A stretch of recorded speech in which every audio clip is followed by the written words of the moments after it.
Reflections on the Good News of Jesus Christ for the Feast of the Ascension, from the Gospel according to Luke. Jesus said to his disciples, "Thus it is written that the Christ would suffer and rise from the dead on the third day, and that repentance for the forgiveness of sins would be preached in his name to all the nations, beginning from Jerusalem. You are witnesses of these things. And behold, I am sending the promise of my Father upon you. But stay in the city until you are clothed with power from on high."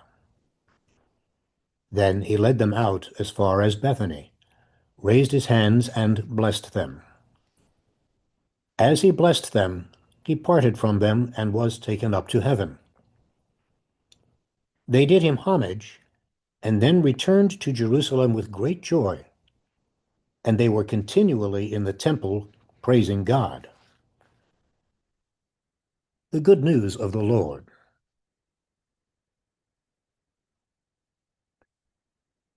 Several weeks ago, at the beginning of the Easter season, we were confronted with the reality of doubt. Peter and the others listened to the stories the women brought back from the empty tomb and were not at all sure what to make of them. Thomas even gave voice to the doubt that all of them must have harbored in their hearts, thereby earning the nickname which he has never lost. And yet, here we are, weeks later, after several appearances of Jesus to the disciples. And what does Matthew's version of this story say to us? When they saw him, they worshipped him, but they doubted. But that did not keep Jesus from sending them on the great mission to spread the gospel to all nations. Apparently, faith and doubt can coexist. And that's good enough for Jesus. After all, only fanatics have no doubts. And as history continues to show, fanaticism in God's name is always dangerous and destructive. We live our lives as people of faith who still have times of doubt. But those times, precisely because of our questioning and wondering, can actually become the growing edge of faith. Jesus was certainly aware of the mixture of faith and doubt present in these closest followers. He could probably see it in their eyes and in their expressions, especially as they realized that he was leaving them. Some of that may well have been self-doubt. After all, Jesus had not given them any written directions, not even an instruction manual. So how were they supposed to take up this great commission? And yet Jesus, it seems, believed in them, perhaps even more than they believed in him.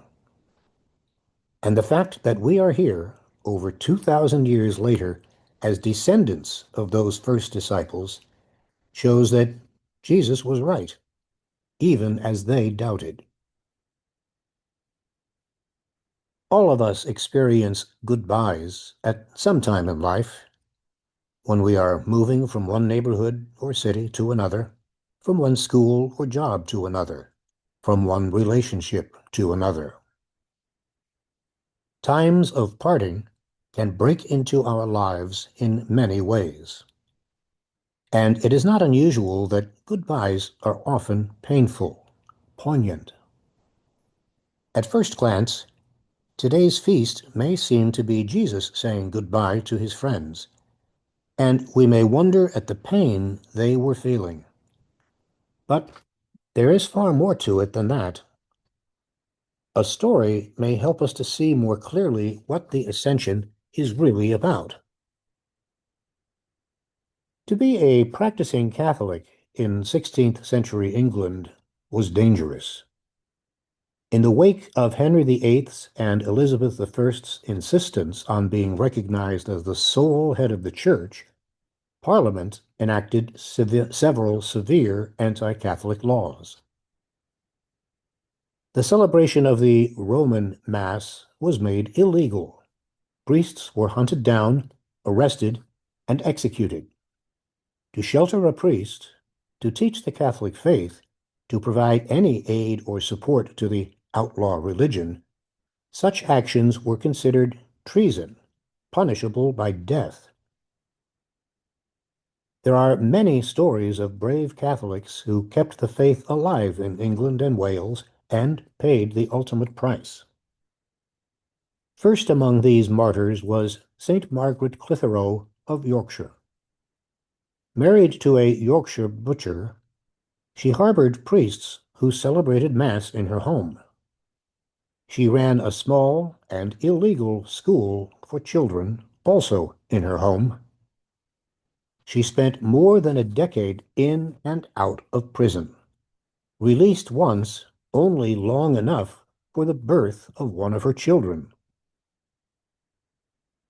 In March of 1586, a raid on the Clitheroe house revealed the existence of a priest's hiding place in the attic, as well as chalices, missals, and vestments. Margaret was arrested, imprisoned, and formally charged. She refused to consent to a trial. Having made no offense, she said, I need no trial. The court had little choice in the matter but to find her guilty and sentence her to death. From her prison cell, the night before she died, Margaret made a final request. She left her shoes to her eldest daughter, Anne, who was then 12 years old. The message from mother to daughter was clear. Follow in my footsteps, the wordless gift said. Carry on. Finally, for these crimes, this valiant woman was hung in 1586 at the age of 33. Today, on this feast of the Ascension, Jesus calls us to carry on his gospel of compassion, reconciliation, and justice. He entrusts to us the work of resurrection. To celebrate the Ascension is to pray that the gospel may be proclaimed to the whole world.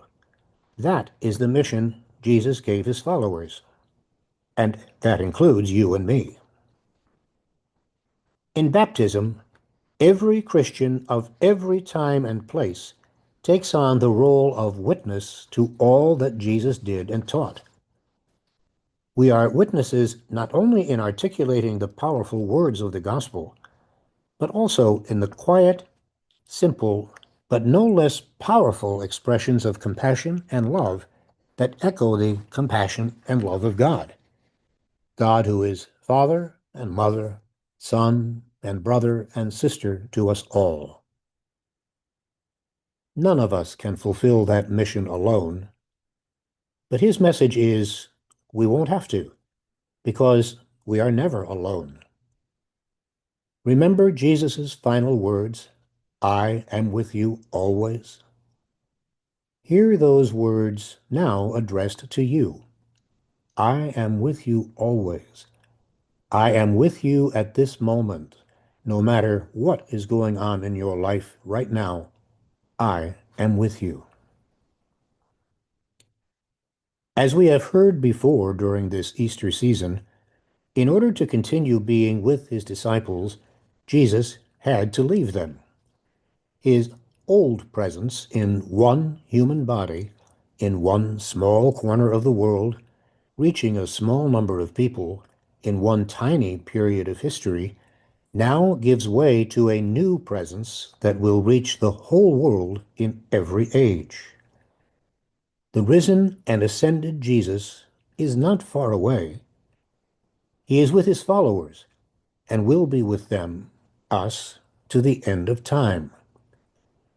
From now on, wherever there is love, joy, peace, patience, kindness, faithfulness, gentleness, as St. Paul would later write, wherever there is truth, love, compassion, justice, freedom, and beauty, the Spirit of Jesus is there. It is a reminder of the promise made at the very beginning of Matthew's Gospel before the birth of Jesus. Behold, a virgin shall conceive and bear a son, and his name will be called Emmanuel, a name that means God is with us. And as Jesus himself said some years later, wherever two or three are gathered in my name, there am I among them. That's a promise, his promise. And we are to be his witnesses in our personal and professional lives, in our homes, our families and personal relationships, among fellow workers and casual acquaintances, and even with strangers. There is no area of our lives exempt from this baptismal call. And there is no area of our lives in which the Spirit of Jesus is not working, witnessing to others what is so life-giving in us. St. Timothy's is a small Episcopal church of 100 parishioners in Brookings, Oregon. The soup kitchen the church began in 2009 has expanded into the full range of services for the homeless: free meals, hot showers, and a weekly health and dental clinic. Prior to the pandemic, St. Timothy's had been working with other churches in Brookings to offer free meals to the area's homeless and working poor. But when the pandemic began, the other churches suspended their meal programs. St. Timothy's decided to go alone. This little church of 100 members began offering hot meals 6 days a week, serving up to 70 people each lunchtime. But not everyone was happy with the work being done at St. Timothy's.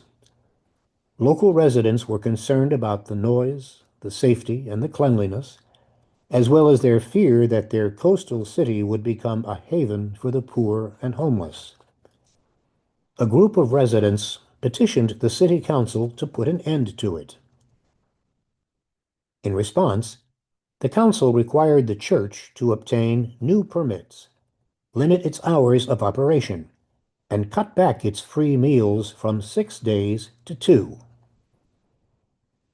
St. Timothy's abided by the new laws while struggling to meet the needs of Brookings's growing population of poor and indigent. But finally, with the support of their bishop and diocese, St. Timothy's pushed back by filing suit in federal court against the city. St. Timothy's asked the court to declare the ordinance invalid and sought a permanent injunction to stop the city from enforcing the measure. In their suit, the church said that the city's ordinance restricts the free expression of their Christian faith, which calls them to serve others in need. The rector of St. Timothy's, the Reverend Bernie Lindley, says the small church believes that its works with the homeless is about building the kingdom of heaven through taking on Jesus' work of healing, feeding, and teaching. Well, what does it mean to build the kingdom? Lindley asks. Does it mean to feed people, or does it mean to just talk about stuff? As far as I know, building the kingdom means doing the best we can to alleviate human suffering. A small Oregon parish takes seriously Jesus' Ascension call to be witnesses to his compassion and mercy in every meal, every shower, and every safe place they provide. Today, on the Mount of the Ascension, Jesus entrusts to us, his disciples, the work of his gospel, with all its risks and struggles. In baptism, every Christian of every time and place takes on the role of witness to all that Jesus did and taught. We are witnesses not only in articulating the powerful words of the gospel, but in every act of compassion and love of every day. A man went out on a starry night and shook his fist at the heavens, yelling, "Oh God, what a lousy, rotten world you've made. I could have done much better." Then a voice boomed from the clouds saying, "That's why I put you there. Get busy." The Ascension is the time when Jesus puts us in charge of his mission and his work, promising to be with us always. Prayer can be a time of asking and discovering how and where each of us is called to contribute to this mission in our daily lives. So, where did he go? Answer: nowhere.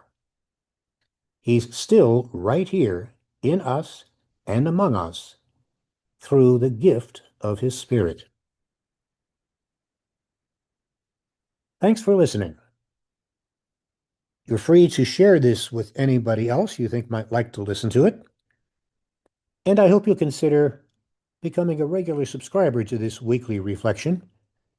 You can do that by going to our webpage, which is www.justanother.disciple.com. www.justanother.disciple.com. Thanks again.